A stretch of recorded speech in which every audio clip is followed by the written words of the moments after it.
Good morning, student. We are doing history of 11th standard, theme 3rd, an empire across 3 continents. Now we will read page number 60, the early empire.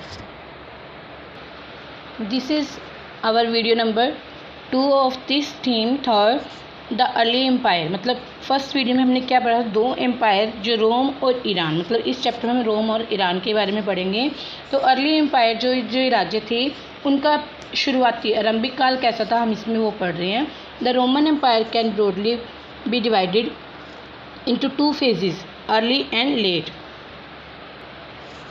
कि जो रोम empire था 2 faces में, मतलब 2 हिस्सों में divide था, early और late. Early को जैसे बोलते हैं पूर्ववर्ती, पहले का, और लेट को बोल देते हैं परवर्ती, मतलब बाद का. Divided by 3rd century as a sort of historical watershed between them. मतलब जो 3rd सेंचुरी थी, 3rd सेंचुरी के द्वारा ये दोनों फेसेस डिवाइड किए गए. मतलब आगे लाइन में पढ़ते मीनिंग क्या है exact. In other word the whole period down to main part of the 3rd century can call the early empire and the period after the late empire. जो 3rd century थी, 3rd century जो पहले का समय था Roman empire में, 3rd century जो पहले का समय था उसको क्या बोलते हैं, अर्ली एम्पायर, प्रारंभिक साम्राज्य, आरंभ उसका.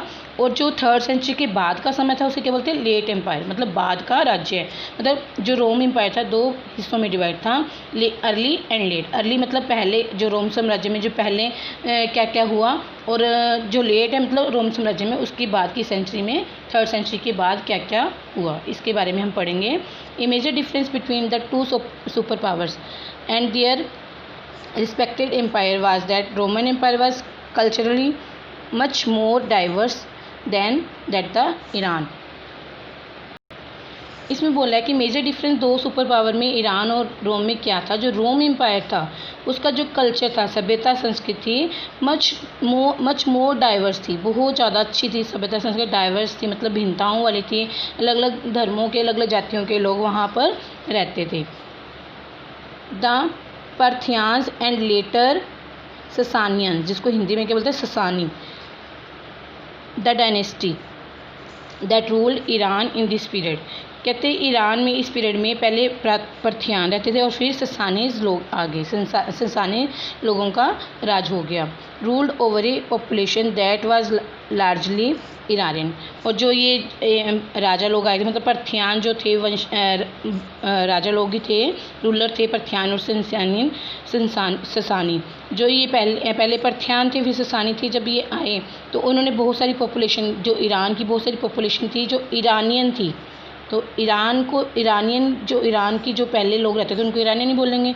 तो उस पॉपुलेशन पर आके उन्होंने अपना रूल करना शुरू कर दिया. किसने, पहले पार्थियान ने किया और बाद में ससानीज लोगों ने, ससानी राजाओं ने, ससानी वंश के राजाओं ने. ठीक है. The Roman empire was by contrast was a mosaic of territories and culture that were chiefly bound together by a common system of government. कहते जो रोमन एम्पायर था उसमें मोसिक मतलब क्या होता है, मिला जुला.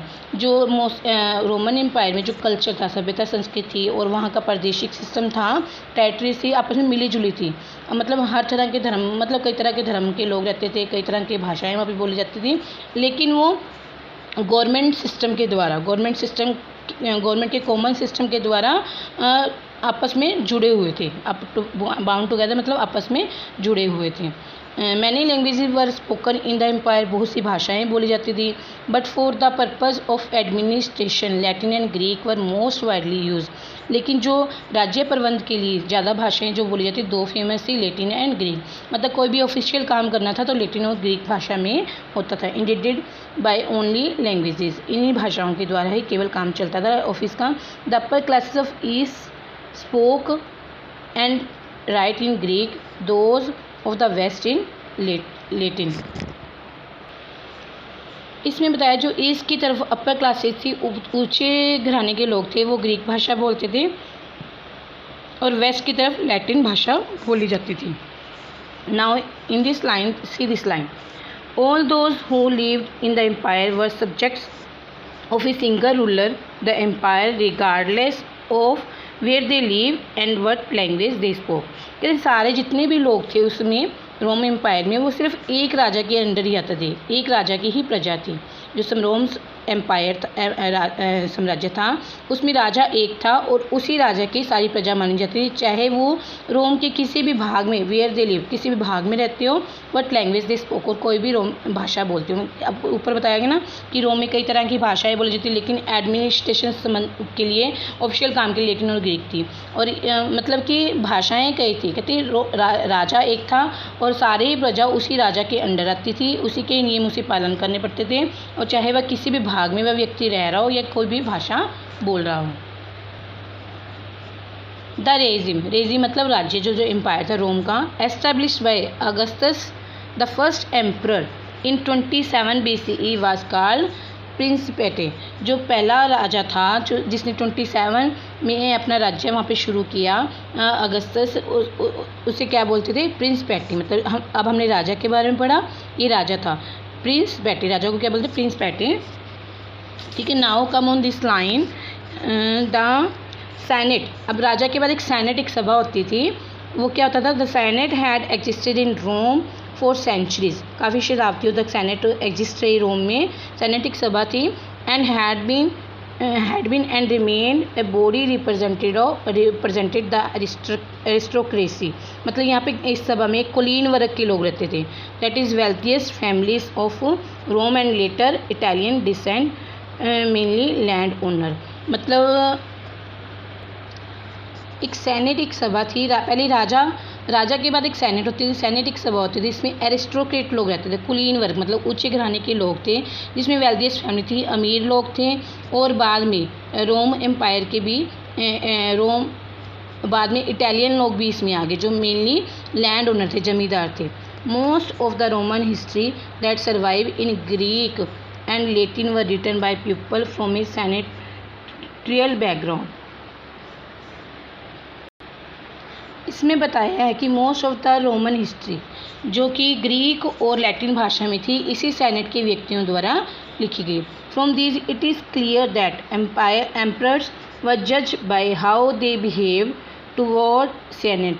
अब जो इसमें क्या पता, उन किताबों को पढ़ के क्या पता लगा, जो हिस्ट्री थी तो उससे पता लगा कि जो ऐसे राजा को इस तरह से जज किया कि राजा का सेनेट के प्रति क्या व्यवहार है, सेनेट के प्रति क्या व्यवहार है, राजा को उस हिसाब से ही जज किया जाता था।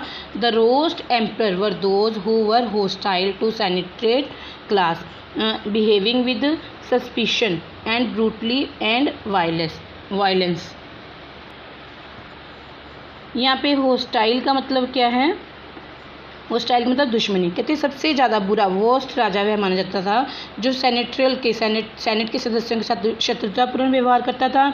सस्पिशन मतलब उन पर शक रखता था, ब्रूटली मतलब उन पर अत्याचार करता था, और वायलेंस करता था मतलब हिंसक व्यवहार उनसे करता था। मतलब पहले राजा के बारे में बात हुई, उसके बाद में एक सेनेट एक सभा थी जिसमें कि एरिस्टोक्रेट अमीर घराने के लोग रहते थे, बाद में इटालियन लोग भी आगे जो मूल रूप से लैंड ओनर थे, और जो काफ़ी हिस्ट्री थी रोम एम्पायर की इन्हीं सेनेट के व्यक्तियों के द्वारा लिखी गई।